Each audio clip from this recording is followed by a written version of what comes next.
Hello everybody, it's Keith. Help support the Northeast scene and declare yourself a member today.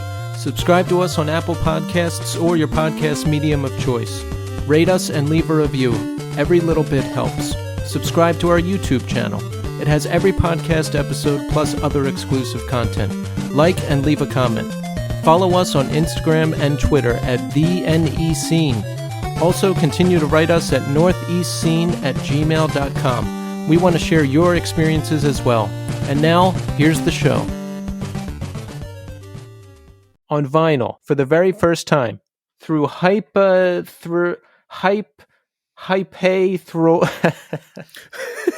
No, I would go hypaethral. Put the emphasis on the first syllable.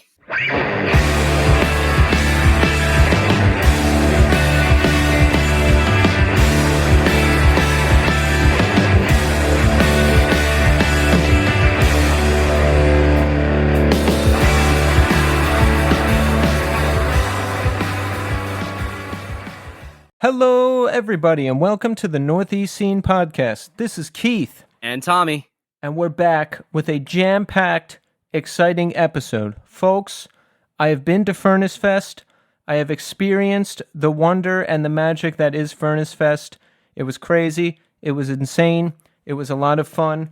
We're going to do a big recap for you in this episode. And also, we've got an exciting new interview with a gentleman from Mall Walker, Matt Bolick and Cole Stockton from Austin, Texas. They have another band, Easy Prey. Think noisy post-hardcore in the vein of Dead Guy and other good bands like that.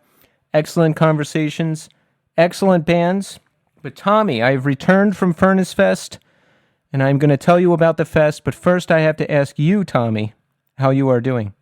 I'm actually much better. I was really sick on the last episode, but I got antibiotics. No more strep throat, no more fever. I actually went to work on Friday, so I've been good. I've been really good. Adjusting to life after the funeral, but, you know, the girls seem pretty at ease. They've been back in school all week. Kelly's kind of going through the stages of grief, and that's about it. I mean, it's been kind of a slow-paced week. We're kind of getting back into the swing of things. But yeah, I just had a shitty work week. The kids have been really off, and that also kind of makes me off. Like I end up like raising my voice when I don't like doing that, and it's not a way I want to run a classroom. But you know, I think that's one of those things of just it's kind of growing pains of we've gotten rid of detention this year. So wait, what do you got? You got rid of detention. So what do you do now? I hold lunch detention, so they lose their lunch. Like, so they'll just go and get lunch from the cafeteria and eat in silence in my classroom, or come in and do tutoring, or we call home. If it's like something really, really bad, we call home. And Friday, most Fridays are half days at our school, so the kids are out at 1:00, and then we just say they're going to stay on Friday afternoon because I'm in the building till 4:30. So it's just like from 1 till 3:00, you'll have detention on Friday. So the kids hate that. So that quells most of the behavior. Well, you know, I didn't even realize. We spoke to Dave Bushmeyer last week, and he heard the episode, and he reached out, and he's like, oh, you know, I didn't realize there was a death in the family, and to give condolences to you and your wife. And then Hypethral Records reached out and said the same thing in a comment, and I was like, wow, like, yeah, I forgot that our lives are on this show. Because, you know, we just do this thing every week, no matter what. It's like a mission for us to get together every week and get it done no matter what's going on. So it's just kind of what we do. And then when they came back and said that stuff, I was like, oh, that's so nice. And then I was like, oh, right. Our lives are on the show, too. I forgot. Yeah. And to Dave and to Hypethral Records, thank you so much. I appreciate your well wishes and condolences. But yeah, it was it's kind of shocking when when somebody says something, you're like, oh fuck, I talked about that. That's right, I forgot. Like you said, like our entire lives, not our entire lives, but a good chunk of our personal lives are kind of on here, and I forget that sometimes, and it's like, oh, that's right. Yeah. Like I was with Vadim at Furnace Fest the whole time, and I would go to say things, and he'd be like, yeah, I know. And I'm like, oh, right, he listens to the show every week. So I'm like, oh, I don't even have to say anything to you. Great. But listen, Furnace Fest, yeah. I am so glad I went because it was one of the best weekends of my life. Now, I got down there. Getting down there was stressful because I had to take a connecting flight Tommy, I get very stressed out on flights because I'm away from my normal food and drinks, and the airport has shit to eat. So I usually just don't eat until I land wherever I'm at. You know, I'll have a couple Cliff Bars and a seltzer, so I'm on edge. I usually fly really early, so I haven't had any coffee yet. I'm just on edge. I'm on edge. I have headphones on. I don't want anyone to bother me. So I get on my plane, and this guy comes barreling in, sitting right next to me. And you can just sense someone's going to be a problem. Ugh, yeah. Yeah, so this guy barrels in and sits down next to me. He starts talking to me. He's like, "Did you find it okay? Are you sitting down?" And I can only half hear him because I had headphones in. Yeah. I was like, "Yeah, I'm fine." Bro, I thought he was on... Have you ever been around someone on ecstasy? Yeah. It's just like that gushing, like, conversation. You want me to tell you about my sibling's funeral? Like, no. Yeah. No. I thought this guy was on ecstasy because he's like, he just segued right into Jesus talk, like he was trying to convert me, like as if he was a character from a movie or something. Oh, no. And I just couldn't, I was not feeling good. I just wanted to be left alone on the flight. So I was like, please don't talk to me. And he was like, what? Jesus? And I was like, please just turn that way and don't talk to me. Oh my God. And then he just kept apologizing over and over and over. But I just kept looking to the left to like try to get away from him. And you can't because you're so close sitting together on a plane. Yeah, there's no escape. And then we landed, and he's like, "I'm sorry, brother. I didn't mean to do..." And I was like, "It's all right. It's cool." And then he's like, "Oh, I'm just glad you didn't freak out on me." And I was like, "No, man, I'm not going to do that." But then he just kept saying, like, "Jesus loves you. Jesus is here with you. He loves you." Okay. I just kept staring straight ahead, and you should have seen my hands. They were like beet red, like ringing together, like, when can I get out of here? When can I? So then I get up and I'm waiting for him to just keep walking and get really far ahead of me. I'm like holding up people on the jet bridge, waiting for him to get further away. And then he gets away, and I just made my connecting flight because there was delays. There was the shuttle bus. Right, so I got there. Everything was cool. I had some food, and there was a Hopes Fall pre-show Thursday night at Club Saturn in Birmingham. I saw Hopes Fall play a nice gig. I got to say hello to Josh Brigham in person. Oh, that's awesome. Yeah, that was nice. I haven't seen him since 2002. Weird, man. A whole lifetime has gone by. So yeah, excellent warm-up gig for Hopes Fall. Friday, we get to the fest early. And bro, do you remember the texts I was sending you Friday? Oh yeah. I was like, I wasn't used to so much. You're like, it's like being camping. Like I'm fucking outside all day. Like this is not cool. We got there at like 12. We're roasting in the sun. I'm watching bands. There's thousands and thousands of people there. Bro, I had to wait. The fest has to fix this next year somehow. I waited an hour and a half in line to get food. And then it took another hour to get the food. I missed like 4 bands I wanted to see because of this disaster of waiting for food. But I was like, I have no choice. I have to eat. Yeah. Like I have to eat. So it wasn't like that the other days, but whatever was going on Friday, it was crazy waiting in line at those food trucks for food. But I saw, who did I see the first day? End.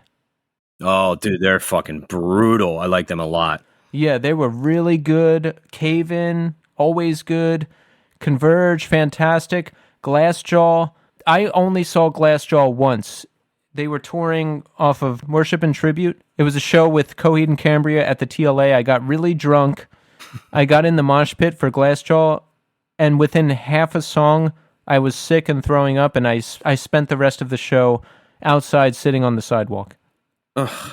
A typical me occurrence. I was going to say, it's either you threw up while you're there, or you got a phone call and had to see a guy about a thing. Exactly. So this was before I got heavy into the drug use. But it was cool to see Glassjaw. They looked good. They sounded good. The place was packed. It was awesome. Converge, always good. Just always good to see. And, yo, thank goodness Vadim got me a artist pass. Yeah. Yeah, because then, like, I could be a stage potato. I could go in through the secret exits or the secret entrances and stand right on the side of the stage for the bands. It was awesome. I always wanted to, you've heard me complain about this on the show, I've always wanted to be right on the stage for a band. Yeah. And I was for several bands. But you know what, Tommy? I'm so neurotic and so self-conscious that I shouldn't be up there. Like, I'll get to day 2, but Anthony, I saw Anthony. I talked to Anthony Green, and he played, and I was like right on stage while they were playing, but he had the mic sideways, so I was directly in his line of sight, and I got really self-conscious. I'm like, oh, I'm going to annoy him. I'm going to get in the way. I'm going to distract him. So I was like ducking behind a guitar case or something, and then I couldn't stand anymore, so I was just sitting, so I was kind of out of the way, but being on stage is too much pressure, and I couldn't stand because have you ever tried to stand for basically 3 days in a row, Tommy? It's impossible. Oh, I know. No, after a while, I mean, your back starts to hurt, your shoulders hurt, your legs hurt, your feet are killing you. It's just, it's not fun. Back to this real quick. Who coined that term stage potato? Was that Pat McCormick? No, I heard it from Pat Shannon from All Else Failed. He was the first person I heard it from, but I absolutely love it. All right, so that was Friday. That was Friday. So then Saturday was the best day. Now, Tommy, I was so overwhelmed Friday and tired because I was out all day. I waited too long to eat. And you got all my melodramatic texts like, I don't think I can do this anymore. This is probably the last time I'm ever going to do this. There's too many people. It's too hot. I just want to go home, But then Saturday, we went much later. We ate at this excellent vegan spot. Can't remember the name, but I had a vegan cheesesteak and fries that were freaking excellent. So I went full of food and drink and ready to go. And Saturday was a fucking banger day, dude. Just amazing band after amazing band. Shai Hulud, I ran into Matt Fox, got to talk to him for a minute. Jeremy Enick from Sunny Day Real Estate. Oh, Yo, nice. I didn't even realize that this would happen, but I had tears in my eyes during several songs. Like, he played guitar in video games. Yeah. Acoustic, just him. And you know how much more emotional music is when it's just one person playing one instrument. Yeah. Like, he started those chords, those first chords for guitar in video games. I'm thinking about it right now, and I'm like welling up. And I was like, oh. And he played Heaven, the Fire Theft song. Oh my God, dude. Like, that was probably my favorite set of the weekend. I have to look. There's a lot of people that posted videos on Instagram. Yeah. So I'll have to go back and look at it. I honestly, I'm embarrassed to say this. No, I'm not. I don't care. I didn't know who Jeremy Enick was. What? Yeah, I didn't know who that was. I was like, oh, it's good, really cool acoustic stuff. Cool. You didn't realize it was the frontman of Sunny Day Real Estate? No. That's such a Tommy thing. I love it. I don't. Yeah, I actually like. I know like certain people in music, but that was just not one of those ones where like I don't know their names. Like if the guy from Promise Ring could walk up to me and shake my hand, I'd be like, "Hey, what's up, guy?" Like I don't. Yeah, I wouldn't. I don't recognize people unless someone tells me. Because I'm with Vadim the whole time, and he's like, "Oh, this person's in so and so, and this person's in so and so." I was like, "Holy okay, shit!" All right, yeah. So if you have like a cheat sheet, or you have like a kind of like someone to guide you through who's who of who's there is kind of like that. That's helpful. Yeah, I would just be like, I don't know. It's a guy with a beard. I don't fucking know.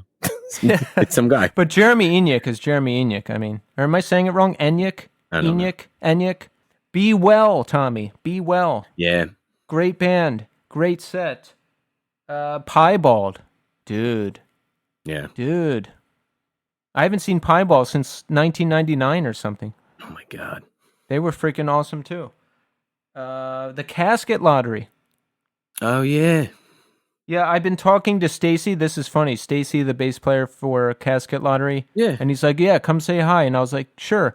And they played. And I picked a bad time to go say hi. Oh no! It was right when they finished playing, and I waited for him to like putting everything away, and another band started playing. So I went up to him during the band, but he couldn't hear anything. So I was like, "Hey man, it's Keith," and he's like, "What?" And I was like, "Hey, it's Keith," and he just kind of shook my hand and then turned away. And I was like, "Oh, he doesn't know who I am." So I just texted him later. I was like, "Yo, that was me who said hi to you during that one band." He's like, "Oh, I couldn't hear anything," and I was like, "Yep." he's like so he's the bass player. He's the guy that you kind of can't miss him. He's a really tall guy. Yes, much taller than me even. Anthony Green. I saw him perform, Tommy. I've never seen Anthony play himself. I Oh wait, no, was that's like, not. why? I was like, why aren't you saying anything? Yeah, I've never seen Anthony do a solo show. I've only seen Circa. I've seen Circa Unplugged, like that kind of thing. Anthony performed a solo set with Keith Goodwin and Timmy Arnold, who is just, I don't know, he's just like the best drummer. The guy He is is. crazy. Yeah. It was an incredibly good set. My favorite solo set of Anthony's I've ever seen. I got to talk to him for a couple minutes, so that was cool. Always good to see him. Very good stuff. Further Seems Forever, Tommy. Now, Okay. I caught Thursday. I watched Cave In, and then there was just too many bands to see. You know, like there would be 3 bands playing at once, and I would run from stage to stage to try to see some of all of them at some point. Gotcha. And my brain couldn't handle it. It was overload. I'm like, this many good bands should not be playing at once. Like I felt my head literally spinning. How far away are the stages? The pond stage and the shed stage are pretty close together, but then there's this third stage that's pretty far away. And wait, there's more day one bands I forgot. Defeater. Oh yeah. Yeah, I saw them for the first time. Good band. I really got to check out that record. Norman Brannon from Texas Is the Reason was filling in on guitar for Thursday. They covered If It's Here When We Get Back, It's Ours, the Texas Is the Reason song. Yeah. That's the first one from the 3-song EP, Tommy, Oh, because yeah, I know yeah, you yeah. don't know what I'm talking about right now. I know Texas Is the Reason songs when I hear them. I just don't know the names of them. I know Jack with One Eye. I know that song. I can recognize. I know that one. Well, that's good. So that was day one. Defeater, Thursday, Cave In, Converge, Glassjaw, all that stuff. I'm jumping all over the place. Day 2 was Hope's Fall. Nice. Yo, the place was packed. They're just always good to see. Great live set. And they're tight, right? They're really tight. Yeah. Yeah, they had a guy filling in on guitar because Ryan couldn't make it. I think he's plays in Between the Buried and Me, and they were spot on. That's spot awesome. On. Shai Hulud, excellent. Tommy, Living Sacrifice. Now, oh shit. Besides Jeremy Enyik and the Get Up Kids, I was most excited to see Living Sacrifice because I wanted to see the song Bloodwork performed live so bad. And oh my God, it was fucking crushing. I was going to say, imagine watching that whole set and they don't play it. that's all I could think of is like, you're like, I wanted to see Bloodwork. And you're like, and they didn't play it. Like, fuck. Yeah. Well, they did, and it was great. And it's funny, like there were train tracks in the back, and there would be trains going by. Mm-hmm. So there's like this triple breakdown in the song, and at the end of one of the breakdowns, a train comes by, and you just hear the whistle blow, and then they go right into the next part. It was like perfectly timed. It was so funny. Who else? Jeremy Enyik I talked about. Mineral, Tommy. Mineral. I don't know Mineral that well. Oh my God. Why am I even doing... I got to find a new host. Like know. Everything I'm talking about, you're like, I don't know it. I haven't seen it. I don't know who that is. I don't know who that is. I thought we connected on music. I know Mineral. I know who they are. That's not one of the ones that I ever got really deep into. Like I know like a couple songs, but I never like Listen, we're going to sit down and I'm going to teach you about music, okay? Well, look, there's a band there that played that I love. I don't know if you've ever really listened to them. Appleseed Cast. I fucking know like all their songs. I have like 5 of their albums. I listen to them all the time. Yeah, you know what, Tommy, you're right. I've never heard Appleseed Cast. They're so good. They're a really good band. If you start with Low Level Al. That's the best album. But Two Conversations, End of the Ring Wars. They're fucking really, really great band. So yeah, Mineral, I stood right on stage for Mineral. That was fucking incredible. They're just so good live. I always really like seeing them. They're awesome. Glassjaw I talked about, very good set. And then Tommy, I caught the end of Further Seems Forever, so I got to see The Moon Is Down, which is their best song, in my opinion. And Tommy, guess what the members of Further Seems Forever, guess what band they used to be? Strong Arm. Oh, really? So guess what they did? So they did a Strong Arm cover? Yes. The Advent of a Miracle. Oh, shit. And the singer for Beloved jumped in and helped out with vocals. It was amazing. Oh, that's awesome. So, in essence, I got to see Strong Arm. That's really cool. I didn't know. I had no idea that was Strong Arm. Neither or at did least I. members of. Yeah. Neither did I. Vadim knows everything. He filled me in. He's like, yeah, word is they're going to do a strong arm cover, and I'm like, they're strong arm? Holy shit! Yeah, I was going to say Vadim is like the encyclopedia of hardcore. Yeah, he really is. He really is. And he knows all the lineage, who came from where, which bands, moved to this place, recorded this place, who they recorded with, production, all that stuff. And I'm just like, well, okay. So we're out of time for segment 1, but folks, there will be more Furnace Fest recap for you in the last segment, so tune back in. But right now, we are going to talk to Mall Walker. Enjoy. All right, folks, we're here now with Matt Bolick and Cole Stockton of Mall Walker. Gentlemen, welcome to the show. Hey, man, thanks for having us. Yeah, thanks for having us on. Absolutely. It's great to have you here. You know, Mall Walker had a song on your debut EP called The Feel Nothing Hit of the Summer. And while you do have that song, I have to say, that self-titled debut EP was the Feel Good hit of the summer for Tommy and I. We love the EP. That's awesome. That thing carried us through the later months of the summer. It's absolutely wonderful. And, you know, we're going to get to all that. We're going to get to some music stuff. But let's get to know you guys first a little bit. And let's start with Matt, because I've got your name first on the list. Tell us about where you grew up. I don't know how familiar you guys are with Texas at all, but Fort Worth, west of Fort Worth, there's a little town called Weatherford. And yeah, I kind of grew up in that area. Like I moved there in 6th grade. And, I was like the kid in like Jinkos and probably like a NoFX shirt with like different shoes on. So you looked fucking this awesome. Pretty much the same as I am now, honestly.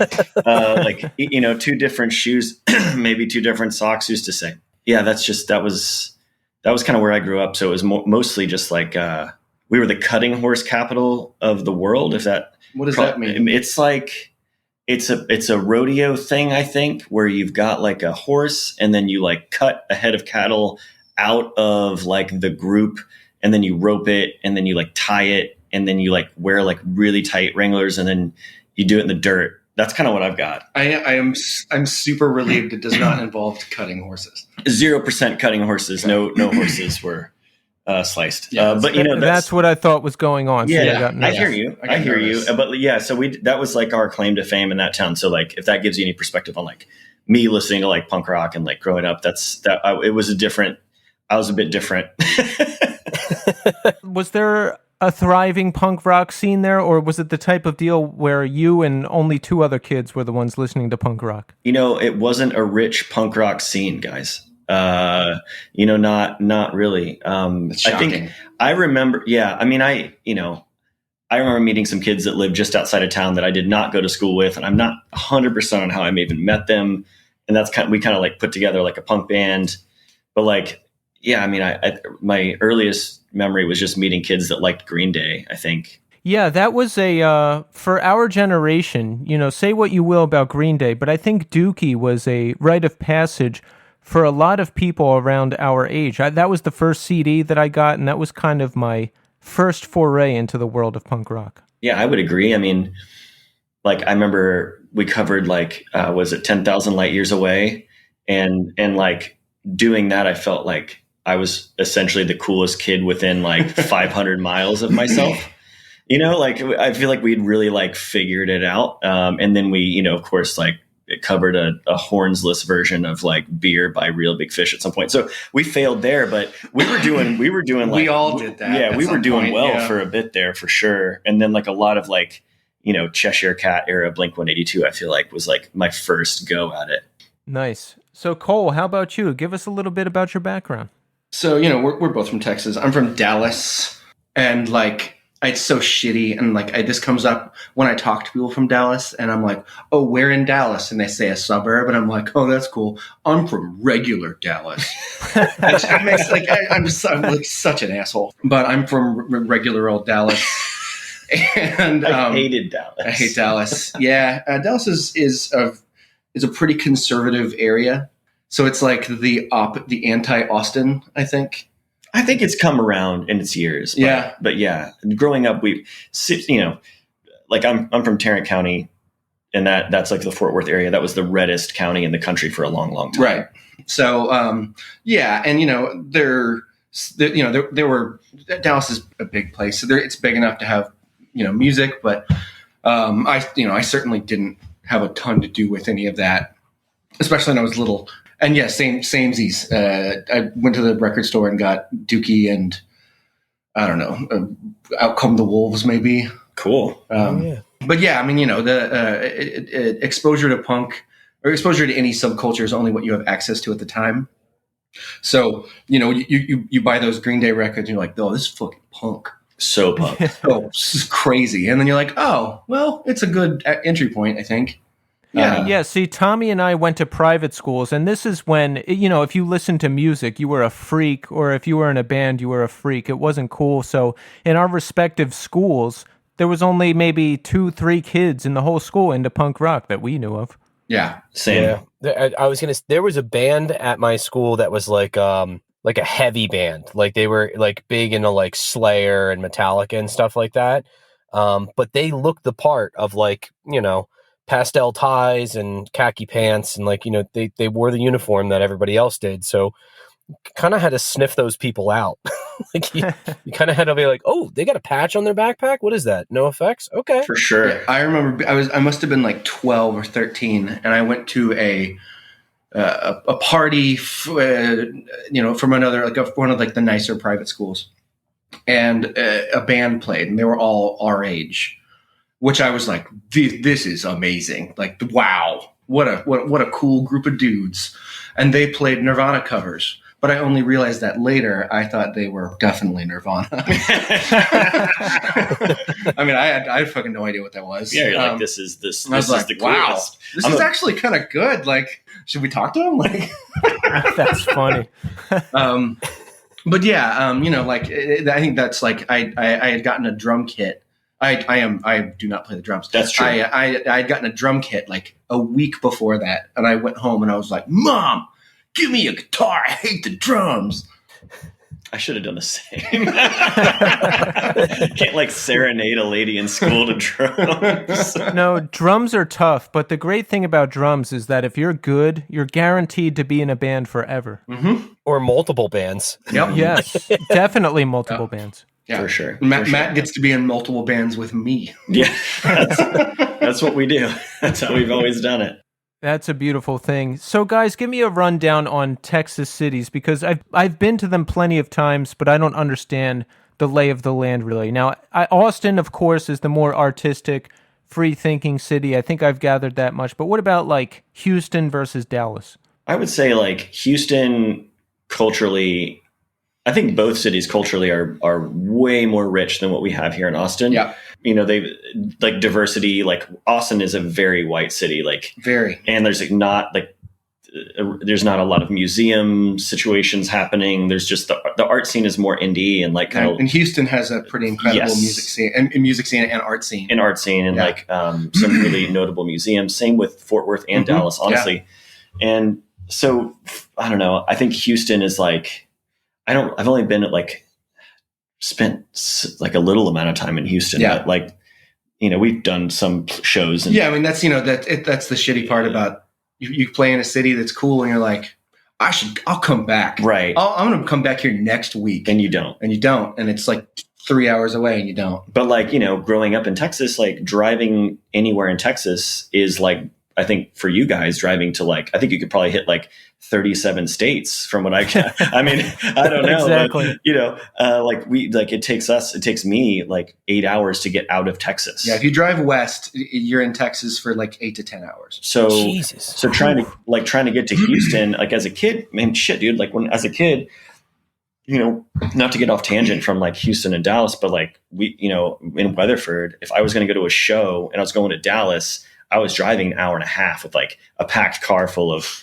like homies, and we'd make a day of it. We'd like throw the BMX bike on the back, bring the skate kids because I'm the only guy with the bike, and then we'd go ride all day and then go to like a show. And then I don't know, we shouldn't have been probably driving all that way back, so it was definitely an ordeal to like go do anything that was wonderful. Yeah, doing anything in Texas is a choice. And then for Houston, I've only recently been gotten to kind of understand Houston. And I think it's a really incredible city, and like I work in food and beverage, and like food and bev in Houston is wonderful. And like Dallas just recently, I think 2 years ago, was named like Food City of the Year from Bon Appetit. So for those reasons, I love it. And then Austin, we're just kind of like hanging out, like, I don't know, turning into Los Angeles, like little by little. We've gotten really complacent in Austin. Yeah. And I think a lot of social programs have suffered. You know, like it's easy to say that Austin is like the liberal city in Texas. And while that may be true, it's not a very liberal city. Yeah. And we keep passing anti-homeless measures, and I just see, that's what, and we're passing it. So that's what a lot of people here want. But it's really disappointing because everyone assumes that Austin is this liberal hub, and it really isn't. Yeah, I mean, it is on a I don't know, we have a lot of the population that is, for sure, but given the state government, it is not. Like we're not able to do much with what we have. So we have a state that's constantly leaning more left, and a government that is just gripping and like really making it difficult for its population to be stoked. So that's kind of what we're dealing with right now. Now, listening to both of your bands, Mall Walker and Easy Prey, I absolutely love these bands. Like it's almost as if the records were written specifically for me. It's like dead on, exactly what I like. So I want to figure out where you guys are at musically, what you're into, what's your thing. Let's start with you, Matt. So, like, I feel like early on, I was like pretty stoked on just the fastest punk rock you could be into, like that Fat Records. Like if it's not just ripping, like I'm just going to skip it. And I remember buying Out Come the Wolves and being like, these are slow songs, like, of course, like I got into the Clash and like understand, I know, but like when I was young, I was like, this isn't what I thought I was getting into. I'd listen to like, Let's Go, and those are faster songs. And I was like, punk is fast. That's what I'm into. And I just remember we played like some dance, like we were a cover band. We did a bunch of covers of Green Day shit. We played a dance at our middle school, and this dude, Casey Clifton, was driving us home, or his brother Clay, one or the other. And they were driving us home, and he was like, "Do you ever listen to emo?" I was like, "Man, I don't know that band. Never heard of it." And he was like, "It's a genre." And I was like, not super sure what that is. You know what I mean? And I was like, and then he put on 4 Minute Mile. And that to me was like kind of a sort of a turning point for me. It was like 4 Minute Mile, and I feel like early Hot Water Music.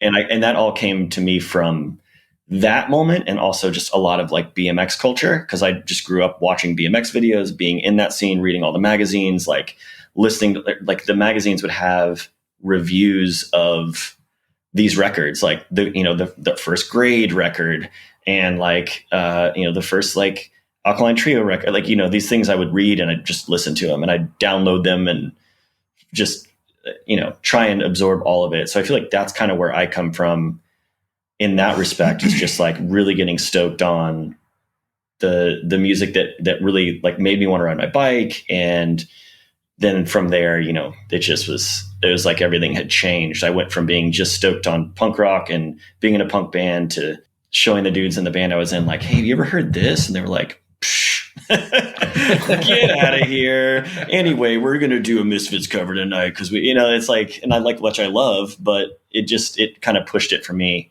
And I think that was sort of the beginning of like getting into like Hot Water Music. I think was like the biggest influence for me growing up. It was just, Fuel for the Hate Game and Forever and Counting and all that stuff. It's also a big drum influence for you. For sure. George Rebello, like his style is just like, I don't know, really great. Couldn't speak highly enough, Nice. So how about you, Cole? I mean, like most kids in 95 and 96, I sat there and learned to play guitar by listening to like Evil Empire and maybe the first Rage Against the Machine record. Like I've always really enjoyed aggressive music, and I got into punk or maybe like pop punk after that. Pantera. So hold on, I just think we have to address it. Yeah, what's in the room? Okay, look, it's not a big deal. I'm from Dallas. Okay, Pantera's from Dallas. they issue it in the fucking mail. Yeah. We have the Pantera conversation a lot, but that definitely there's a ton of Easy Prey riffs that I think are heavily influenced by, like, there's a few Pantera songs that I just won't stop listening to ever. Yeah. But, I got into pop punk, and I was in like everyone else was in 98, 99, like a Blink-182 cover band. And I'm sure we called it a tribute band, but it wasn't. I don't know what that is. And then I heard Something You're at Home About. And the Get Up Kids kind of changed the way I listened to music, because I only wanted to play enough guitar to be in a band. I wanted to be able to just be fine. I wasn't interested in playing anything better. I never cared. But, the Get Up Kids were the first band that were like, writing songs that were on par with maybe just a different genre of music. And, then came me getting super into the Promise Ring and all of those, that era, emo, a lot of it, like, fucking Through Being Cool was literally changing my brain. Yeah.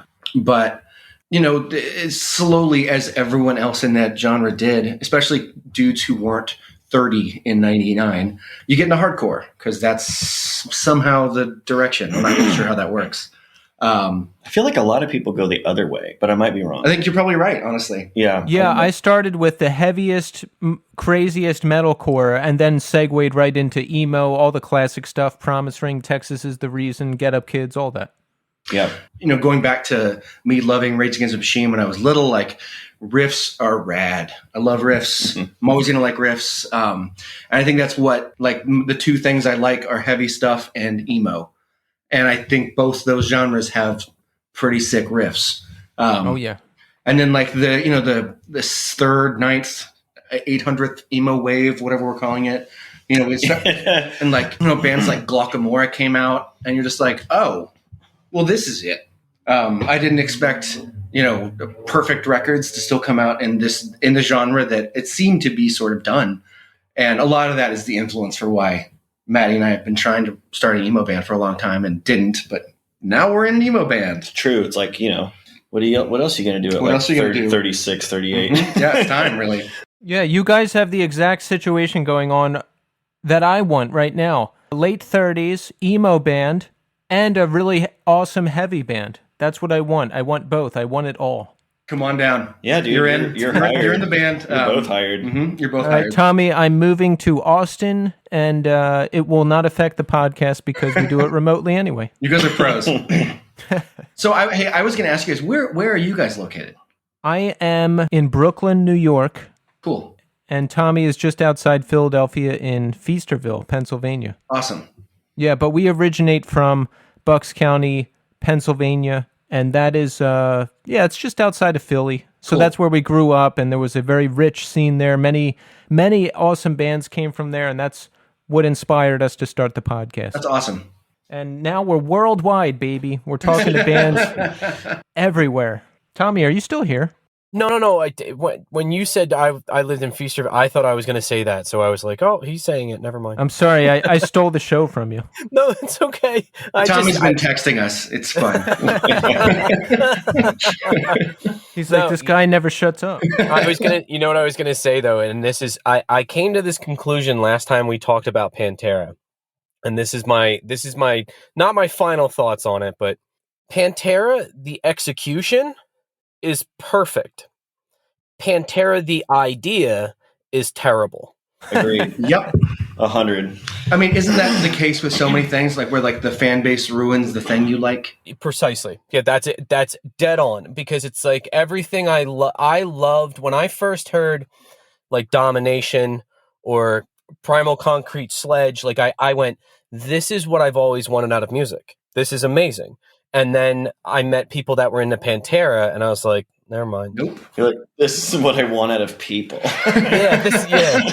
I get really upset with, especially because people that have been into them for a long time, like myself, like I feel ostracized. Like if they ever had something where they were able to somehow come together, I would never go see them. I know that's an impossibility, but like I would never, ever go to that show because it would just be me butting heads with every single person I walked into. Yeah, for sure. Yeah, I'm not great at keeping my mouth shut either. No. So, yeah. Could get Could get rough. Could get rough. Yeah. So how did you guys, Matt and Cole, how did you guys meet? How did you start playing together? Okay, hold up, because yeah. So, when was the fucking Club Optimo thing? Oh, I feel like I'm about to hear a story I don't remember. I want to say like 2002, maybe. Okay. Oh, Club Optimo next to the strip clubs in Arlington? Uh-huh. Yeah. So the band I was in was playing this for fucking no reason, some battle of the bands, which is trash. And the thing that they sent out said like... No, hang on. The band you were in, what was that called? Every Double Life. Every Double Life. And what was that named after? New Amsterdam song. New Amsterdam song. Mm-hmm. Cool. But we did the thing where we sing poorly and then we scream. But there's a Moog involved. Yeah, we had a Moog player. Yeah, because we wanted to be all the bands we liked at the same time, which is not always good. So that band was playing this Battle of the Bands, and the thing they sent out said, make sure you get there, at the beginning of the day. So there's all these like fucking band little groups, and no one's really mingling. And the band I was in all found sofas and went to sleep. And so I didn't. So I started walking around and I hear glass breaking. And so I walk around the back of the club and there are these two giant men who have broken 40-ounce bottles and they're trying to stab each other. And then there's this little bleach-haired kid in a Snapcase shirt standing next to him. And so obviously I'm like, well, he'll tell me what's up. So I was like, what's happening? He's like, it's fine. One's in my band, one's not. They're drunk. And I was like, cool. Do you want to walk away from this? And he's like, yeah. So that was Matt. And we've been buds ever since. Yeah, that's totally a true story. Yeah. And then his band played their set, and it was incredible because the first so there it's like what was the band called? Plan 9. Okay. And did you guys play with like a Dead Kennedys version at some point? Like the Plan 9 thing was like a Misfits thing. Oh, okay. Like that's so whatever. So it's Plan 9's turn to play for 25 minutes. And the singer walks out on stage and goes, "Listen up, motherfuckers! This is not a fucking popularity contest." Which it absolutely was. Yeah, it's a battle of the bands. It is exactly the thing he said it's not. It was great. I don't remember anything else. That was just, I was like, this is me and him. We'll be in bands for 19,000 years. And like, I'm in this band with these dudes that are like older than me, and I'm like 15, and I'm like, all right, so I've been doing this kind of like fast, like kind of gutter punk thing with these guys because that's what they play. And this dude is in this other band that's like essentially doing the exact thing that I listen to every day, right? Aside from like, because at that point I'd gotten really stoked on hardcore and like the Snapcase stuff and all that. I was just really pumped on a bit more aggressive music in that direction. And I was like, how the fuck do I get in a band like that? Like I just felt like I had seen like something I didn't know was possible in my like life, like in my extended community. Dumb children. Yeah. Like hardcore. Well, yeah. Well, you guys doing like emo, but like yelly, but like Jordan doing screaming over the Moog and like freaking out and his glasses are flying off and the show's great. And so immediately I was like, well, I got to know all of these humans. And now I'm friends with all of those people. Mm-hmm. And so, Matt, that band split and some of those dudes went to start another band, and Matt played with them. And then me and the remainders of that band played together. And so the two of us I think it's really important, especially for people to grow, to have a rival. I don't mean it in a negative way at all, but like you go see, your friend's band and you're like, fuck, that song's fucking great. We got to beat it. And I think it's all very friendly competition. But the guitar player in this band, Peter Lewis, one of the best guitar players I've ever seen play, that didn't really end up giving a shit about doing it. He's like a mathematicien now. Yeah, he's doing much better than yes, for sure. But I say this a lot. I've always been so lucky to grow up around people who are better than me as a musician, totally. Because I have to try, and it's so helpful to be around. It's never a good thing if you're the smartest dude in the room. Mm-hmm. Right. That's always how I learned, is playing with people a lot better than me. Yeah, for sure. And then, years later, I moved to Austin. Matt moved to Austin. What, almost the same time? Did Yeah, you it's like maybe a little before me? It's like 15 years ago. Yeah. Fast forward a few years, I played in some stuff, played in some bands, and Matt had joined a power pop band in Austin, and they're still around. I really kind of started. I guess you started that. It was just Danny and I. We started it. It's called Gentlemen Rogues, and yeah. I had finished playing in whatever band that I was in at the time, and they asked if I owned a bass, and I lied and said sure. And so I played bass with them for a few years, and then pretty much right after that, Matt and I decided we wanted to write our own stuff. Yeah, so we like quit at the same time, and then started writing like what Easy Prey is now, basically. Yeah. I like that, and I like when people fake it till they make it, so to speak. Like you just lied and said that you had a bass. I've had people tell me they lied and said they could play guitar or sing or whatever else. I was always honest to a fault. I remember going to a band tryout, and I barely knew how to play any of the songs, and I told them, I'm like, none of this gear is mine, I borrowed it. And I'm like, and I think about it now, and I'm like, why the hell did I do that? Like, I just had no clue what I was doing. Yeah, the first day when I don't know if I auditioned for that band, but Danny, the singer, asked me what kind of music I listened to, and I had just listened to them play stuff, and it was very clear that they were, Danny and their other guitar player, very, very talented guitar players. And so I was like, in a second, for some dumb reason, I was like, what's going to be cool? And I said, oh, me? Oh, I mostly listen to the blues. And Danny still makes fun of me to this day. He's like, do you remember when you told me to listen to? I was like, I do not listen to the blues at all. I'm so sorry. I was just trying to be cool. And I don't know why I thought that would be cool. It would be cool if it was like late 1970s and the Blues Brothers were still on SNL or something. Yeah. He should have been like, name 2 blues artists. Name one song. Name one song. Train tracks. Shit. Oh, yeah. Man.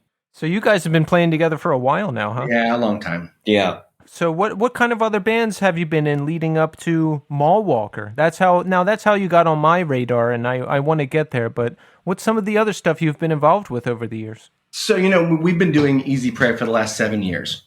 And it's gone through a few iterations, but we've been in the same lineup for 5-6 years almost. Mm-hmm.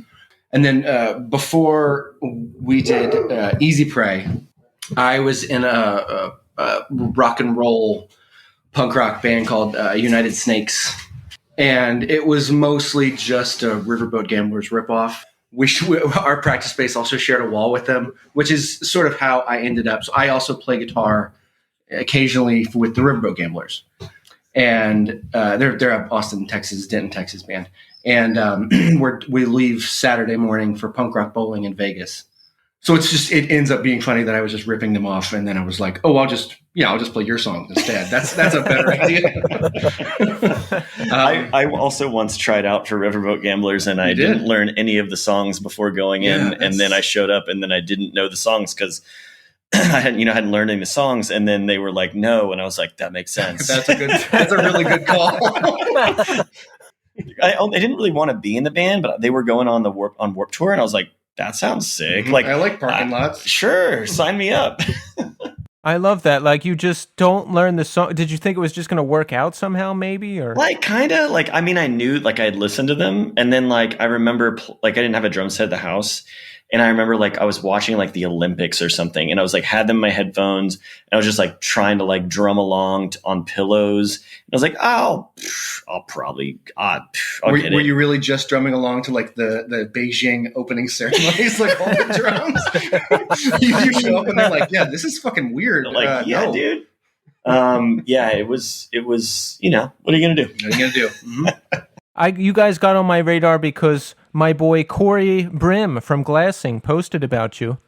And I was like, well, Corey posted it, so let me see what this is all about. And Tommy and I were instantly blown away by this EP. It's that perfect blend of Midwestern sounding emo meets hot water music infused, the guttural vocal type thing. And you guys ever hear, it reminded me a lot of, you ever hear of that band Castavet from Chicago? Yeah, Castavet's awesome. I absolutely love that band. And it reminded me of that. And I was like, yes, here we go. And it's, I was just instantly grabbed by the EP. So Tell us about how that came together. You're in Easy Prey for a while. It's a heavier band. How do we decide to do this project? I feel like we were just doing like Easy Prey stuff, right? Like we were just doing Easy Prey stuff, and there was like just some time where I feel like maybe Chris couldn't be there. So I guess what happened is our Doug, our bass player in Easy Prey, who we love to death. Right. His mother passed away a few years ago, and his elderly father really kind of needed some help packing up the house and all that. So Doug was gone for 2 months, and I am one of probably like the primary songwriter for Easy Prey, but we really don't like to write when we're not all together because everyone has better ideas than me, and so I just get to throw shit at them, and then they kind of fix it for me. So we didn't really want to write Easy Prey. And at the same time, I had been going through a very long and dumb, I'm not going to explain it, but some health issues. So I had to be on these nerve blockers. And I was terrified that I was going to forget how to like not be able to feel fretboards, which I don't know why whatever, it doesn't matter. So I Googled emo tunings. And I just found some open tunings and I started fucking around, and I ended up had written a bunch of stuff. And one night we happened to be at our practice base, and I said, I've got a thing. He like literally just like pulled his guitar out and like did this thing, this like riff. And I was like, well, there's the thing that I've been wanting to do since I was a child. Like it's that moment where you're like, where the fuck was that for the past, 15 years? Yeah, that's on me. I'm really sorry. It's fine. I'm not mad. I'm just disappointed. Yeah, it's just like that moment where you're like what? And my brain kind of exploded, and we immediately started writing, and then we were like, here's 3 songs. Nope, scrap them all. Here's 3 more. Nope, we're almost there. Scrap them. Here's 3 more. And then when we started like really like leaning into it, I feel like was the beginning of the pandemic. Yeah, probably. Right. It was a really good way. I mean, I got furloughed and was basically unemployed for 5 months, and like I laid myself off essentially from like food and beverage stuff. Mm-hmm. Like I got a couple restaurants, and I was like, well, so all of a sudden we had time to do this stuff that we've been saying we're going to do for so long, and we started taking it really seriously, and it's really fun. We wrote it. We wrote that record at the exact same time as we wrote the new Easy Prey record, which we go into record next month. And so all of a sudden we didn't have to write happy stuff for Easy Prey, or any sort of pop metric was taken out of the system, because we were like, well, we can just do it in the other thing. And so we ended up with like a really fun record that was enjoyable, and then also this really mean, angry record that we haven't made yet. But it was a really helpful system for us. The EP is great, Mall Walker. Folks, if you haven't heard it yet, check it out. It's out there. There's another Mall Walker. Don't get confused with them. We want Mall Walker, Texas, and it's a self-titled debut EP. It's really good. And so what other plans do you have for the band? Is it going to become more of a full-time thing? What do you got in store? I mean, we were supposed to put together a show not too long ago. Even like I texted Chris Simpson to see if he wanted to do a mineral thing, and their band is kind of all over the place right now. Yeah. But we were trying to sort it out, and our schedules are tough right now. Yeah. And then it's funny that you mentioned Corey, because Corey's been coming to Mall Walker practices. He's been kind of jumping in. Yes. I heard from him. I didn't know if it was going to be announced yet. So now that you guys have said it, it's okay. Yeah, I mean, Corey's a bud. We love glassing. Easy Prey plays glassing all the time, and it's funny. Corey has said to me on multiple occasions, he's like, "Hey, do you ever want to play emo? Let me know." And I'm like, "Okay." Yeah. And then I was like, "Oh shit, I kind of want to play emo. Should I let him know?" I think that the first step is just to figure out how to write a couple more songs to play a set. Yeah. That's the first go of it. We write really quick because we really, really enjoy doing it. But doing 2 records at the exact same time is kind of brutal. So we just said, okay, mid-October, we're recording Easy Prey record. We're going to not do anything until that's done. And then we're going to do a ton of Mall Walker. And I would honestly say that with the Easy Prey stuff, the way that we write, we like just jam out a bunch of stuff, and we record it on our phones, and we just kind of keep moving. And we tried to do that with Mall Walker stuff. And I feel like, I mean, maybe I'm wrong, but like the way I see it is like we kind of get through a bunch of really cool parts and we form them. We go back, we listen again, and we realize that we're not quite there. It just seems to me like the polish on the stuff that we're doing for Mall Walker is just, it's a bit more elevated. It has to be a little tighter. Yeah, it needs more attention. So, you know, even when we think we've got, you know, 6 songs, we might actually have like 4. Yeah. And versus Easy Prey, where you're like, all right, we've got those riffs and we're going to make sure that, you know, they're done. We're going to build around them and then push forward. Mall Walker seems to need a little bit more like finish on stuff before we record. That makes sense. And you want to push it to as many drafts, so to speak, as you can. Because I do that. I'll record riffs into my phone and I'm like, wow, I have like 8 really good songs. And then I listen to them the next day and I'm like, oh, I have 0 really good songs. Let's keep writing. Super familiar. Yeah. So Mall Walker, how has the response been now that the Mall Walker EP is out there? Have any other podcasts been beating down the door besides us? Do so many. Like you're just, you know, we're just getting them left and right. Yeah, Rogan keeps calling. Oh, Rogan. But I don't know what that is. I'm a big anti-Rogan guy. But yeah, anyway, so I don't know. I think like the response has been like from our homies has been like the best. Super positive. Yeah. I mean, it's tough. You know, Mall Walker has not played a show. Right. So, you know, most of that initial response, I mean, I can't imagine putting a record out without playing a show. We have done it. We did it. This is the only that's time what's happened. So I don't know. Yeah, it's weird. I did it before too, because I recorded a record and put it out, but then the band broke up. So it was just kind of like, oh, man. Yeah, I mean, it's sort of a product of the, you know, the pandemic. Yeah, and I'll also say this: a part of the fun for Mall Walker for me is that I get to buy all brand new gear because I'm fucking insane. He comes to practice with like 3 new like pedals. He goes, okay, so I've got this pedal, and I just bust out into laughter essentially every time. So when we decided we were going to do this, I went out and got a pair of Telecasters. Because years ago, Easy Prey played a show with American Football in Austin, and and Small Brown Bike, which was like so fucking good. It was a big one for me for sure. And I stood there and watched American Football soundcheck, and it was just the dumbest, most amazing thing I've ever. Because it was like a dude just being like, "Hey, is my guitar on?" And then, and you're like, "Oh, it's perfect." Yeah, that's it. That's perfect. So, also Telecasters look cool. So Easy Prey. Now another excellent band. I was listening to Relentless Struggle today. This is right up my alley. Really noisy, hardcore, groovy. Think Dead Guy. Think Breathe or Resist. Think All Else Failed. It's just another home run. I love it. So let's talk about this band. We've been together for a while now, yes? Yeah, for sure. So what are some of your influences? Let's see how on point I am. So you're dead on, especially that Dead Guy. Through the pandemic, Chris and Tim Singer have become kind of internet buds.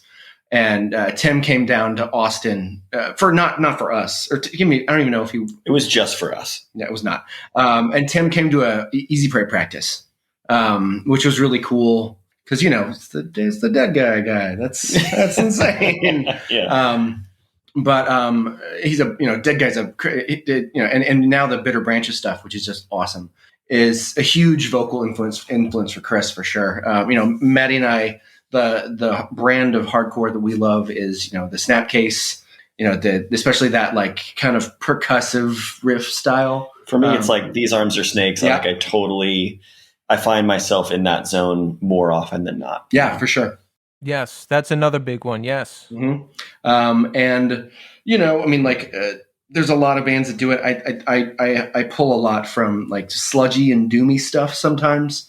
I don't think we necessarily play that kind of music, but like those are the breakdowns I like.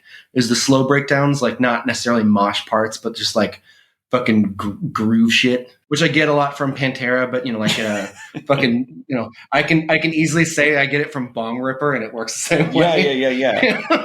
But I think it's important to like So like for me, I listen to like, You don't listen to heavy music. I don't. I listen to a lot of country. I listen to a lot, like just, coming out of West Fort Worth, I hated country being, as a kid. And I think that we all kind of have, it's like what the classic like hardcore kid trope is, like you just end up in like some sort of country band doing like, or in a hockey like jersey. shitty Lucero versions. You got either hockey or you got country. Yeah. And like, and you're doing hockey. I'm doing hockey. But that's your wife. That's my wife's from, it was raised in Wisconsin and went to University of Wisconsin or whatever is in Madison, and loves hockey and got me into hockey. So now you're an ice guy. Yeah, I'm an ice guy. And so then, I don't know. I listen to a lot of like country shit, and then I also just I listen to a lot of old reggae and dub. And then when we go to practice, I try to like the things that get me stoked are like Calhoun Walled City and things like that nowadays that like really are super interesting and fun and cool. And it has to be. I don't know if like when I say this, like maybe you guys can kind of relate, but there's some register of vocal that does it for me. And then like, if you go too high or too low, it doesn't really hit. And then like, if you're doing things that are too like grindy or fast, it doesn't really do it. Or if it's too slow, it doesn't quite do it. There's just a very specific thing in aggressive or like hardcore or post-hardcore music that like works for me. So I kind of land in that area. And, and then like you and Chris, I feel like y'all span all kinds of stuff. Like Dillinger, Coalesce, we listen to Converge, all those, for sure. Yes. We must be on the same wavelength. I know what you're talking about for the right register. If the vocals are too deep, Cookie Monster sounding, it turns me off. If they're too shrieky, it turns me off. But everything that Easy Prey is doing is right in the pocket, and I love it. That's great. That's the one I live in when I listen to that sort of music. So that's great to hear. Yeah, with heavy music for me nowadays, I think there is kind of like that Goldilocks zone of like it kind of checks all the boxes and it doesn't go too far in one extreme. I will say I still listen to a lot of death metal.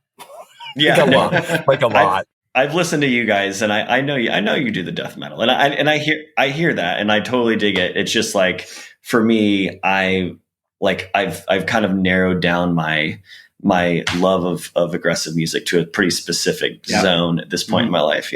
Yeah, same here. So Easy Prey, you've been around for a while. How much touring have you done? How much of the country have you seen? I'm surprised I haven't heard of you till now. 0% of the country. I have a 5-year-old, so touring is harder for me. I'm probably the only one who's really a pain in the ass. No, totally not, dude. I have Matt has multiple businesses. Yeah, I'm a co-owner of businesses. It's harder for us. It's hard. The main issue, honestly, is we've never really had anything to tour on until the pandemic hit. We put out a record called Teeth, which to me isn't really a record. It's a 4-song EP with 4 songs that shouldn't be on it. But I've never heard you say that. I love that. But it's it was what we had to do at the time. You have to put something out. So we had switched some members. We had a different singer initially, and we got a new singer halfway through that process. So it was really hard to write any sort of coherent record. We wrote Relentless Struggle, and we were very proud of it. But then a pandemic. The record came out after the pandemic. Mm-hmm. So we've played 2 shows since that record came out 18 months ago. Yeah.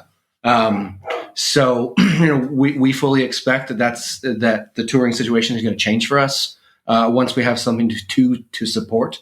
But it's really, I think it's really, if you're not supporting a record, you're just on vacation with your friends. And while that's fun, for us with families and work stuff, we really have to make it count. And so we really need to have something to push. For sure. Yeah, that makes sense. So Cole, you're married. You've got a 5-year-old. I do. Matt, do you have a family as well? I've got a wife, and we've got 2 dogs that are making a shitload of noise outside right now. Oh, yeah, that's okay. We can't silence the dogs. It would be wrong. You could, but I think I'd get someone would get called. Okay. Yeah, that's not okay. Yeah. And Matt, you own 2 businesses as well? We own I think we're at 7 or so. Let's talk about this. Matt's the busiest dude I know. No, it's not true. I retired years ago. Nope. That's not true at all. Yeah, we've got a restaurant called Better Half and a brewery next door called Holdout. And then we've got a couple of bars with Better Brew and Brew and Little Brother. And then we've got like a little food truck outside Little Brother called Bummer Burrito. And I don't know. We just like try to, have a good time and put out good product and make a place for, I don't know, the people are stoked to go to work and try to take care of our crew. So the one you didn't mention is my favorite. So a while back, Maddie started doing Bad Lurger. No, one more time. Bad Lurger. Yeah, I like it. We can change. Bad Larry Burger Club. And it was just like him and some buds making burgers at the house. Just me and them trying. Sometimes I talk my wife into helping. And now they've been doing burger pop-ups. And our first show back from COVID was we played at one of them. And I've never seen that many people freaking out about burgers. Yeah, they're very excited. And it's somehow like the most important thing you're doing. And I'm really not understanding it at all, but it's very impressive. Also not a business, just an Instagram account that sometimes has burgers. Yeah. Yeah, that's been interesting. We've been able to I'm just using it to kind of help prop up Little Brother, which is a bar that we have downtown. And it's like a 360 square foot bar. And do you want to change the name of it to Bad Lurger? I will. Okay. Yeah, that sounds great. Because I think that'd be cool. Yeah, copyright. No. And Actually, you could serve the burgers at the bar. This is a podcast of ideas. We're always throwing ideas around. Do you want to tell them my great idea about the microwave? Yeah, go for it. So I had a great idea for Matt's bar. All right. But no, you need tables. Anyways, maybe it's like a great idea for Outback Steakhouse. But instead of tableside guacamole, right? Tableside microwavable popcorn. Of course. And they wheel out a cart with a microwave and they pop the popcorn at your table. Extension cord that goes all the way back to the kitchen. All the way back to the kitchen. Smart. Yeah. I like it. I'm just saying it's a good idea. Whatever. It doesn't matter. Hey, listen, I love fresh popped popcorn. So who doesn't? If that was a thing, I think I'd be into it. I'm not going to lie. The logistics might be tough, but yeah, I like the idea. It's like a singer jumping through the crowd with his extended fucking mic cable. It's the same situation. You have all the dudes in black. Everyone's holding the cable up. Yeah, this is solid. But yeah, we've been doing these burger things, and then we've been able to throw metal shows, kind of like floor shows. And there's this stretch of Austin called Rainy Street that's just garbage. It's a bunch of Chadleys and McCadleys and whatever kind of running up and down the street. And we like to call our business model Capture the Chad, where we're the only people that are not a bro bar or a bachelor or bachelorette bar. So we they have shirts that say the best bar on the worst street. Yeah. We just solid model. Yeah. So we've been doing that, and we just play the music we want to play, and we just kind of do what we want. And people just inadvertently wander in and they buy shots and we make money off of it. But we've also been able to do shows on Monday nights. So every couple Mondays we'll do I don't know, we had Good Eye play, and we have this band, Rickshaw Billy's Burger Patrol. Amazing. Awesome. Kind of awesome dudes. Riffy, I feel kind of classic Rocky, but heavy. It's like a Red Fang that would play at your house. Yeah, like that. Yeah. Super cool. All dudes that are super into hardcore and get it, and they put on an incredible show. And so it's been really fun, to be a part of the I guess the rebirth of shows after we've been in lockdown. Mm-hmm. We've been able to do that in a very renegade way, and we've kind of gotten sponsors from liquor companies and beer companies to swipe to help promote it. But a couple, our fine is $500 if we get fined, for having the show where we're not supposed to have it. And we have a company that'll swipe for 500 on the beverages. So we're just well, shit, if we get fined, we're square. Yeah. So we've been trying to do that. And I'll say this. I think that I don't know if it's not exactly what you're talking about, but I think there's been a lot of interesting side effects of the pandemic, and a lot of it in music. And Austin has put out some pretty amazing bands. I mean, they were alive pre-pandemic for sure, but that have all kind of come together on stuff. Yeah. It's been really, really cool seeing it. It's a bunch of buds, a bunch of dudes I don't know, just dudes that are putting interesting shit out. And we did during the Milwaukee stuff, we got a bunch of bands together who like everybody put in like a ton of merch and we raffled it off. And like, it's just everyone's, good bands come together for shit. Yeah, for sure. Yeah, that sounds good. And is it how is it down there now?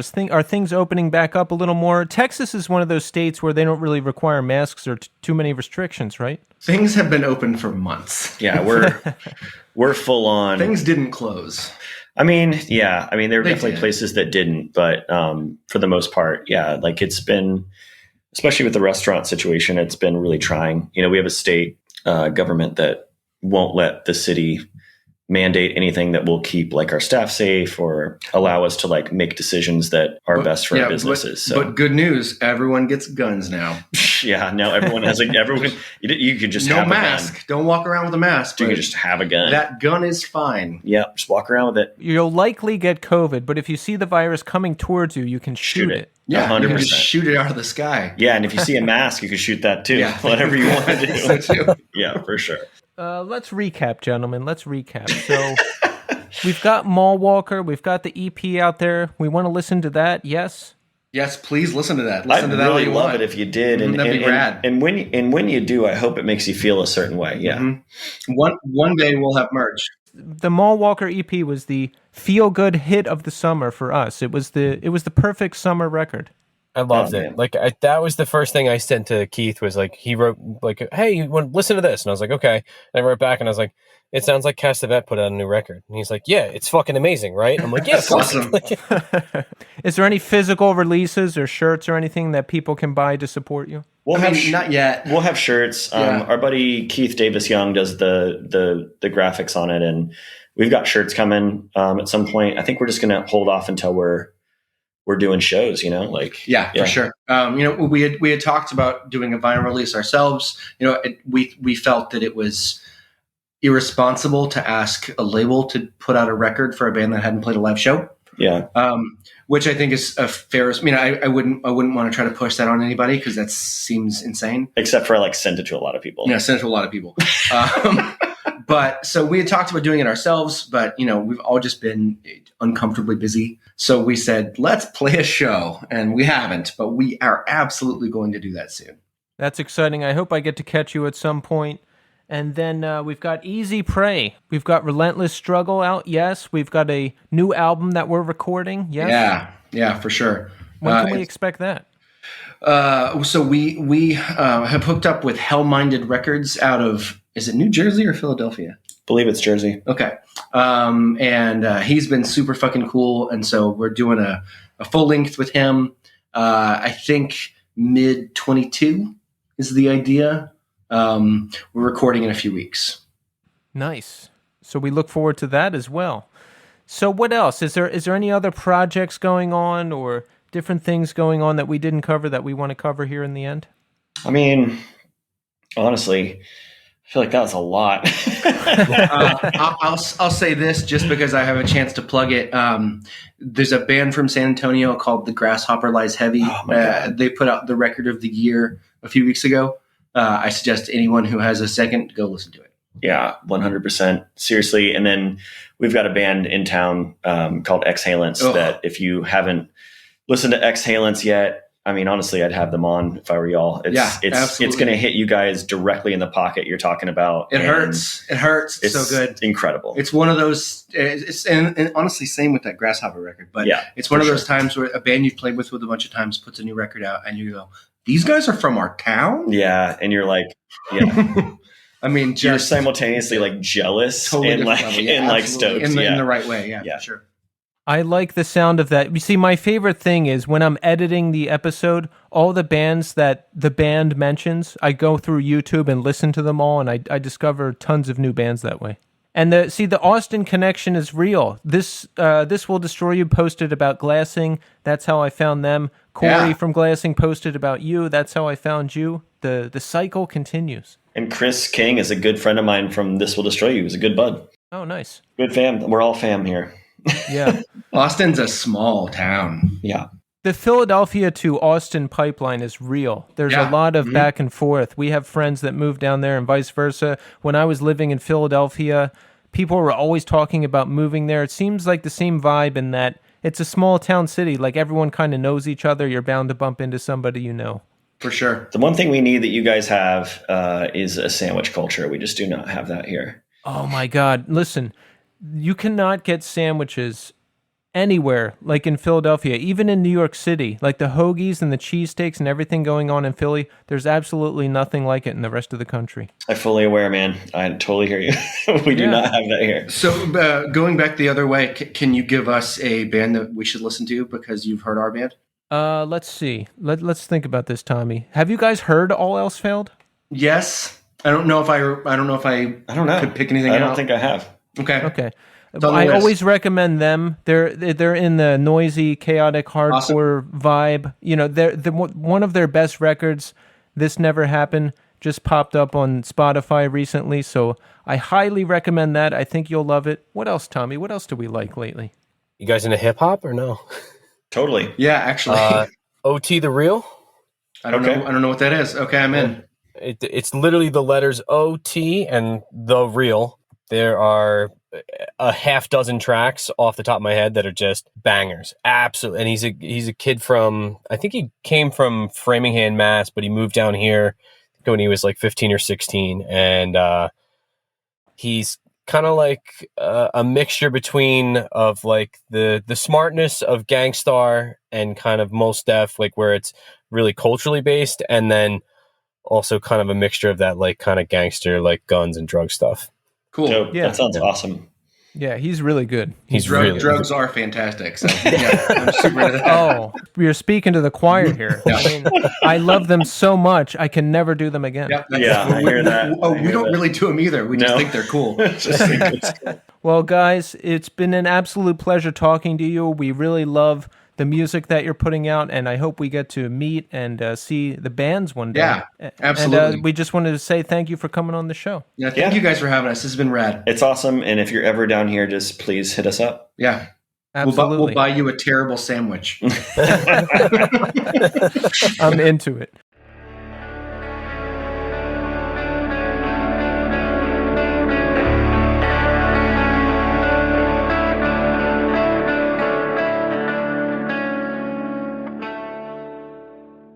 There you have it, folks. Mall Walker. Excellent band. Excellent conversation. It was really nice talking to Cole and Matt. That was fun. That was a good conversation. I love, Tommy, you know this, you feel this. I love when we discover new music and it really hits home and, you know, we get to contact the band and they come on the show. Easy Prey is another band they're involved with, which I wasn't even aware of, and that band is excellent too. What are the chances? 2 excellent bands. I think that's my thing is like that conversation, like what really stuck out to me. And this is something that like, I guess I don't really understand very well is the geography of Texas is so fucked up. Like, yeah. When they were talking about like, we would go to shows here, it's like an 8-hour drive. I'm like, wait, what? Like, you forget how massive it it's is. fucking huge. It's like when someone says like, yeah, you know, I'm in California. Where are you? San Francisco. Oh, I'm in LA. Okay. Well, it's only like a 10-hour drive.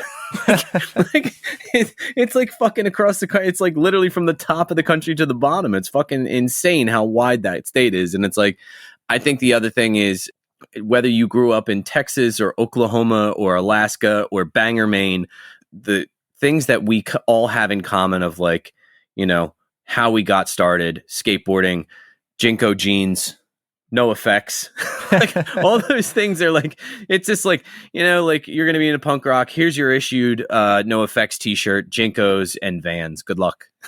Yeah, if it was early to mid 90s, that's what you did. I love hearing those similarities, and I like that he said he just Googled emo tunings, and that's how he came up with these incredible songs. I'm going to do that too. I'm going to do the same thing, and I'm going to try the tunings and see what I come up with. There's a bunch of them out there. There's a really cool channel on YouTube. I forget the name of it off the top of my head, but if you just go onto YouTube and type in Open Tunings, it's one of the first couple videos. It's a guy with like medium length hair.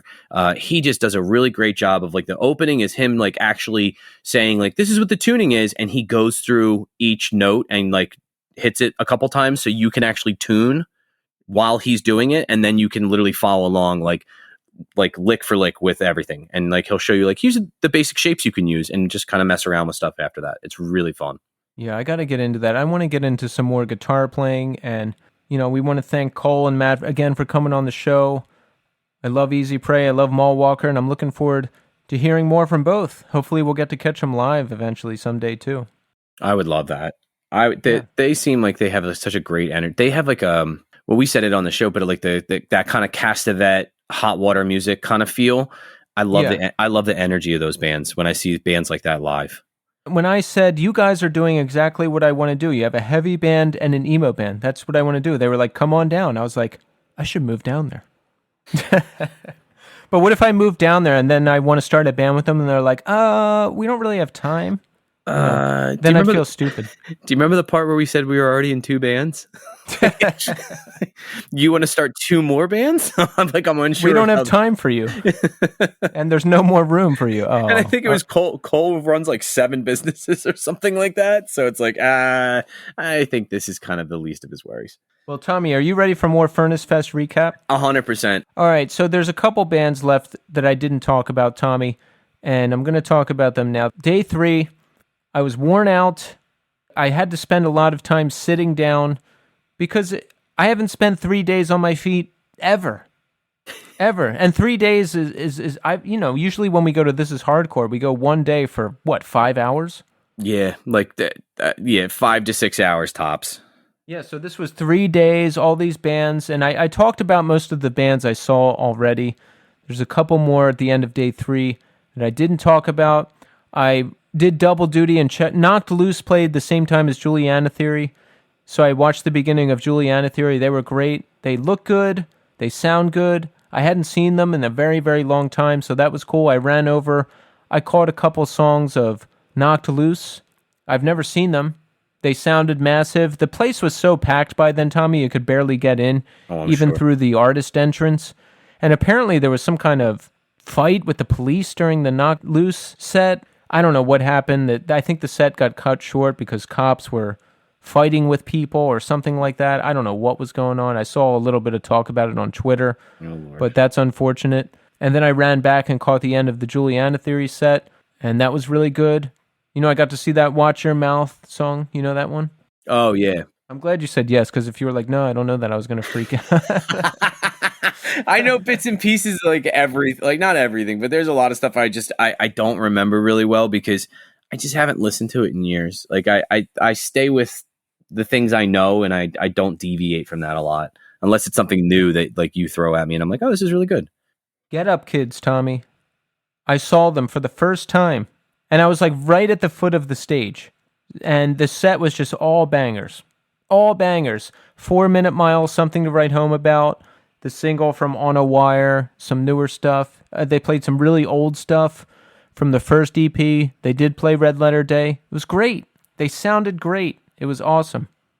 Nice. Really happy I got to see them. And I was so close, Tommy. I was right at the foot of the stage, looking up at them. How did you get that? Like, did you just get there early? Artist pass, baby. Oh, okay. I can just walk right in and do whatever I want. You see, Tommy, I'm an artist. Oh, Lord. And finally, after the Get Up Kids, I ran over to catch the end of Kill Switch Engage. And oh my God, I like the band, but I only caught the last 2 songs, but seeing those songs did something to me. I knew this was going to happen. I knew I was going to complain while I was at the fest, and then I knew when it was coming to an end, I was going to be really sad. And that's exactly what happened, Tommy. They played the end of Heartache, which I actually hadn't heard that before, because I missed some of the middle albums. I listened to the first 2, and then I think the last 2. I just missed a lot of the ones in the middle. And I've been so hooked on that song, Tommy. I even sent it to you. You did send it. I was going to say, you sent it to me, and I was like, first of all, that sound fucking was amazing. Everything. That song is heart-wrenching. I was thinking about doing our sad YouTube comments for that, but the song is so emotional, and the comments are so brutal, I really don't think we could do it. Like, I wouldn't make it one comment in. Ugh. Yeah, take a look. But the song is incredible, and then they played In Due Time to close out the set, and just the lights, and everybody was having such a good time and moshing in like a fun way, and just really into it, and I was looking up in the sky and the lights hitting the sky and just taking one last look around at everything, and it was very emotional, Tommy. It was very emotional. So, we had a nice crew there. There was Vadim and his friend Elise, who I met for the first time down there. We were hanging out the whole time, and I mentioned that I met some of the people we spoke to, and, I got to see some other friends, and it was just, all in all, a really good time. I was sad when it was done, and that many good bands in one weekend is unbelievable, and it was fun, and I'm glad I went. That's like a once-in-a-lifetime type thing. It really is. Because if I go again, it won't be the same, No, of course not. This was like the first time in 19 years Yeah, I was going to say 20. that I've been there. And it was so weird. When I got there, like all these memories came flooding back that I had completely forgotten about. And I was like, oh my God, I remember this and I remember that. So I guess that really happens when you're somewhere that you haven't been in a long time. All these memories come back. I wonder if that happens with other things. Like if you walk to your grade school, like I wonder if you would have that same type of experience. Like your brain would just start flying through all the things that you remember, like the way the hallway smelled and like what the classrooms looked like. And it would. I'm sure it would. So there you have it, Tommy. Furnace Fest. What do you think? Are you sad you didn't go now? You're not. I'm you not. don't even listen to music. That's not true. I listen to music. I don't. You didn't know one band that I talked about.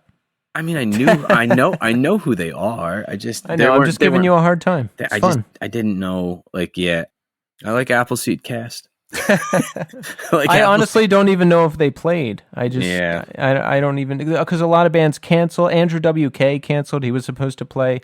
A lot of bands dropped off. Poison the Well couldn't play. Vadim was supposed to be performing with them, so they couldn't play. It's, the schedule shifted a lot. So that's it. It was a great weekend. I have nothing else to say about it. That sounds great, man. I'm glad.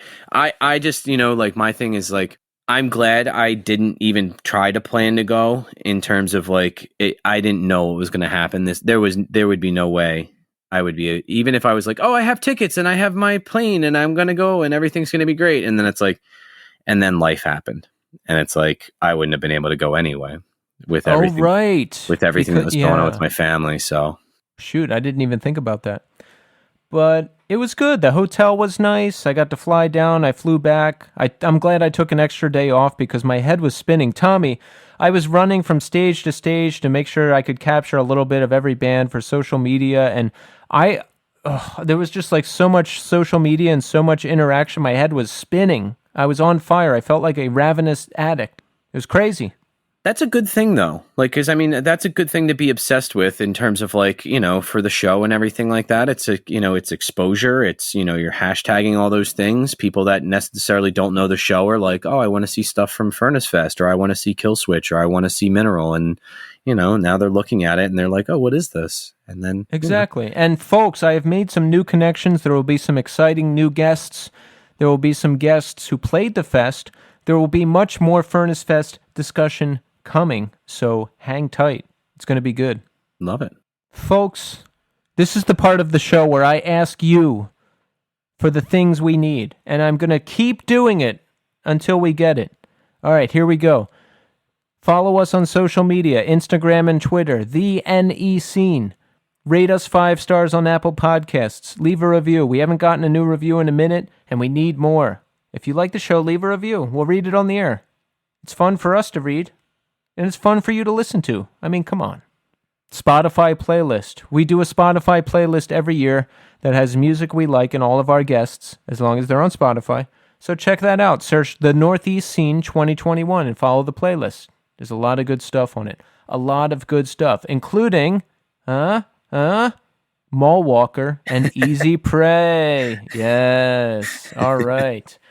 And follow us on YouTube. Like the videos. Subscribe, please subscribe, leave comments if you like it. All this stuff helps. It goes a long way. And of course, you can always email us at northeastscene@gmail.com and tell us what you like. Tell us what you don't like. Tell us who you want to see on the show. All that stuff. Give it to us. You can say whatever you want in email because that doesn't affect our ratings or the the algorithm or anything like that, you know? Yeah. Yeah, reach out to us. We're here. We listen to you. Lambast us. Yeah, I listen. I read everything. I try to respond to everything. You know, we take everything into consideration. Your feedback is important too, so give it to us. I think that's it. I think that's everybody. That's everything. That's all it is. That's all she wrote. Tommy, I'm going to do something unprecedented right now. Yes. I'm going to talk about what's happening on next week's show. There will be a panel discussion about Furnace Fest with 2 special guests. Are you ready for that? Well, I wasn't there, so I mean, I'm going to have to kind of... I mean, but, you know, I can always jump in when I'm there, and I can figure out something to ask, or, you know, we'll figure out where the conversation goes, and I'll kind of worm my way in. Of course, you add the unique Tommy spice. That's why you're here. And it's apparently the new flavor of spice is not knowing bands. Is ignorance of everything we should be knowing. That's your new shtick. Like you just don't know anything. All right, well, that's it. Thanks everybody for listening, and until next time.